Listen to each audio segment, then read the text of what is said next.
Thomas and Percy looked away. They had enough work to do. "Yes, sir," said Thomas, but he really didn't like the smell of fish. He was disappointed. Sir Topham Hatt sent him to haul coal to the steelworks. "Do I smell a fishy engine?" "Yes," huffed Thomas. "Silly fish, smelly new law." Arthur wished he could go to the fishing village instead of the steelworks. He'd be much happier than Thomas. "Hurry up," said Thomas. "I'm a busy engine." "And a fussy one, too," said the fisherman. "P.U.," puffed Thomas. Whoa! The troublesome trucks were delighted. "He's falling in the water!" Luckily, Thomas wasn't hurt, and the fish freight car stayed on the tracks. "I hope someone comes quickly," moaned Thomas. "That fish will spoil soon." "Are you all right, Thomas?"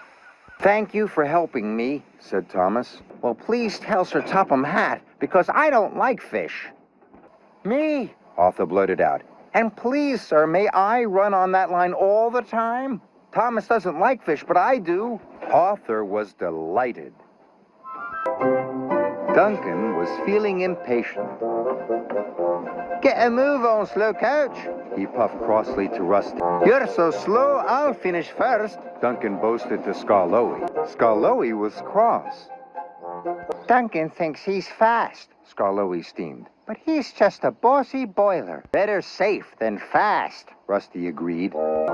"I finished first," he wheezed proudly. "Yes, sir," chuffed Duncan. When Duncan saw the elephant, he was surprised. "Why, it's only a statue," he said. "This is an easy job." "Nonsense," huffed Duncan to his driver. "I've pushed heavier loads than this plenty of times." "Let's go, Duncan," said his driver. "But we must be careful."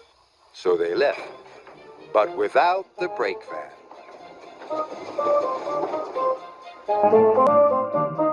But Duncan wasn't careful. He was impatient. "We'll show them how fast I can be," Duncan whistled. "We'll deliver this statue, and I'll still finish first."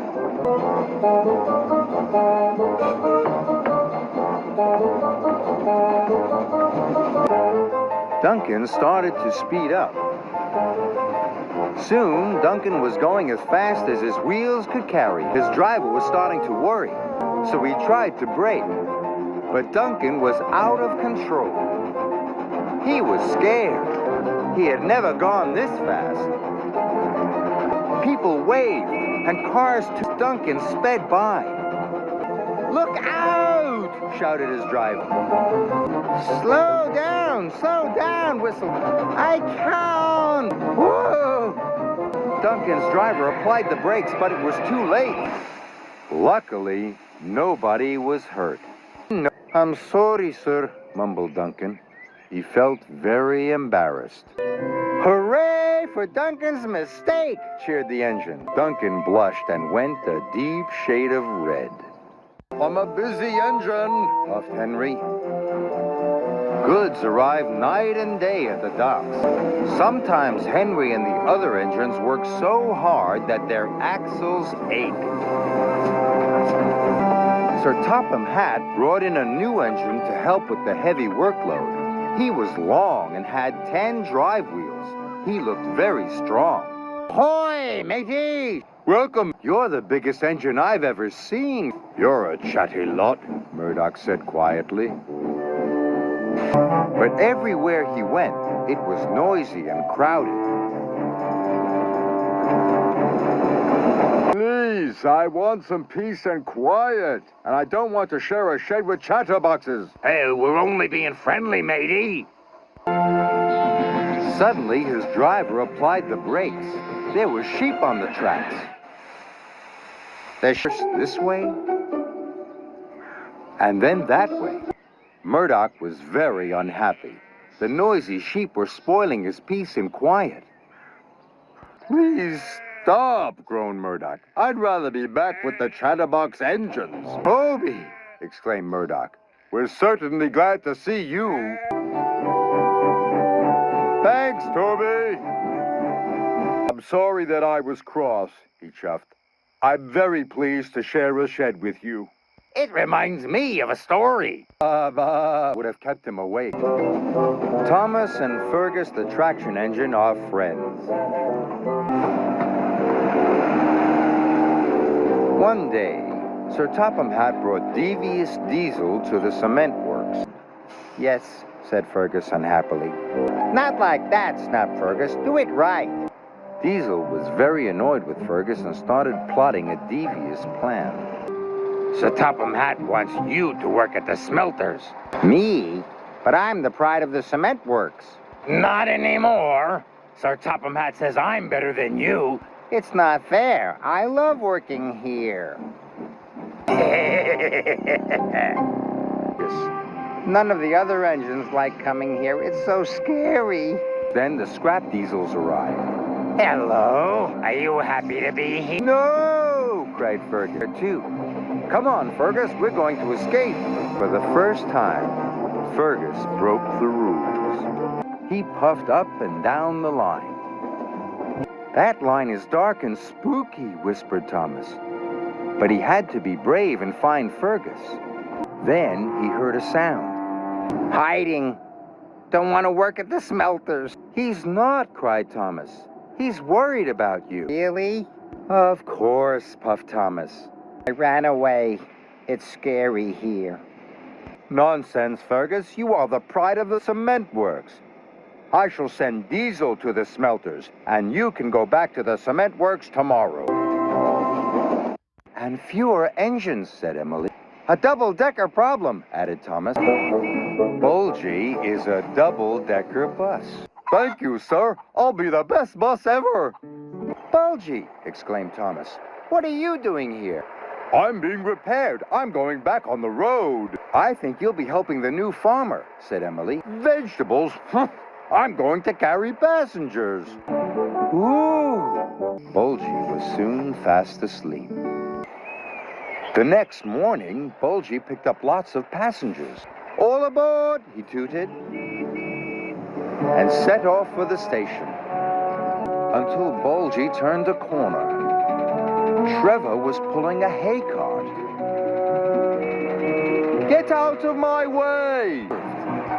And Bulgy's driver lost control. We want to get off! It's not my fault, sulked Bulgy. Silly hens, silly passengers, you can have them both.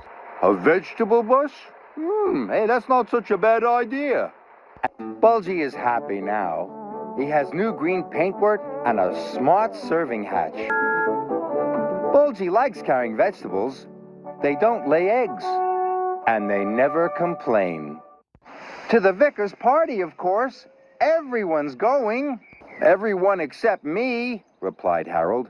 I'm on duty. Being a rescue helicopter is important work. Pegasus? Wondered Percy. That's a funny name for a horse.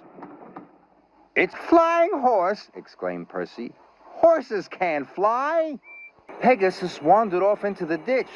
Silly. The party is about to begin. Flatten my funnel so horses can fly after all. I'm sorry, sir. But I've been looking forward to the grand opening all week.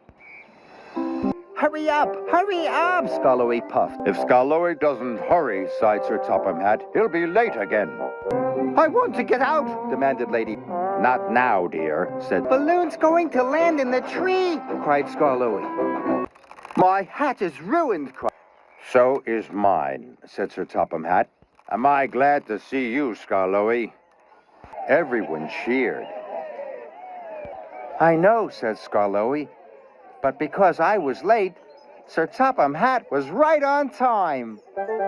I'm going to have a big red banner, whistled Tom. What decorations will you have, Gordon? Decorations aren't dignified for an important engine like me. Gordon was feeling insulted. The little engines, he grunted. Thomas was enjoying himself. He was bringing the farmer's children waved. Thomas peeped happily as he passed by. Even Murdoch was being decorated, although he was very shy about it. A contest? He puffed. I'm bound to win any contest. You will have to be decorated. Not me, puffed Gordon. You'd never catch me looking so ridiculous. Decorations aren't dignified. Huh. And wrapped around his firebox. Gordon tried to whoosh the banner off, but it wouldn't budge. You can't stop, Gordon, his driver called back. You're the express. He was going as fast as he could.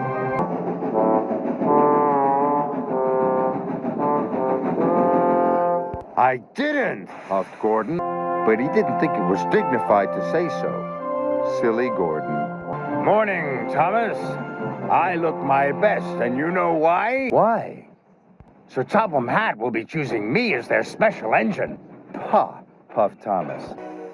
I'm going to be late. A huge engine rocketed by. Who's that? And soon found out. This is Spencer. He's the fastest engine in the world. Huh.